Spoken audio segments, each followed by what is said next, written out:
Le moteur le plus populaire sur le marché secondaire est un moteur essence atmosphérique d'une capacité de 1,6 litres et d'une puissance de 117 chevaux.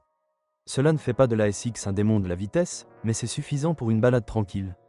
Combiné avec la seule boîte de vitesse à 5 vitesses disponible, il vous permet d'accélérer de 0 à 100 en 11,4 secondes. Le moteur a une structure simple et ne pose pratiquement aucun problème.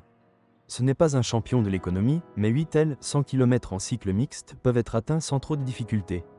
Cette unité fonctionne également bien avec les installations GPL, que de nombreux utilisateurs ont choisi d'installer. Si quelqu'un souhaite avoir 4 roues motrices, il doit choisir l'un des moteurs diesel.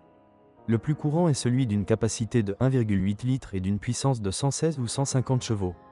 De plus, un moteur plus gros de 2,2 litres, 150 chevaux, et un moteur plus petit de 1,6 litres, 114 chevaux, étaient également disponibles. Tous disposent d'un système Start Esperluette Stop et d'un filtre à particules, ce qui peut poser des problèmes en utilisation urbaine.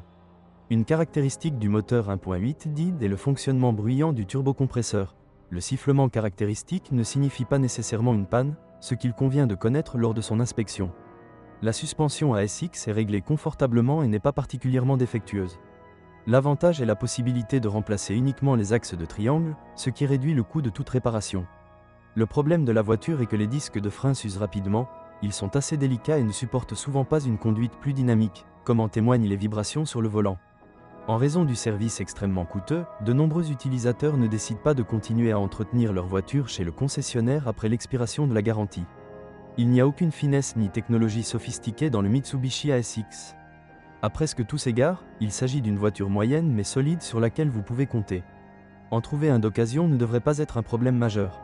Grâce à la structure simple de la voiture, vous pouvez sans trop de peine renoncer aux services coûteux du concessionnaire au profit de services indépendants. Avantages: intérieur assez spacieux, équipement riche dans la plupart des unités, moteur essence fiable de 1,6 litres. Inconvénients: sensibilité de la carrosserie à la corrosion, service assaut coûteux, mauvaise insonorisation intérieure.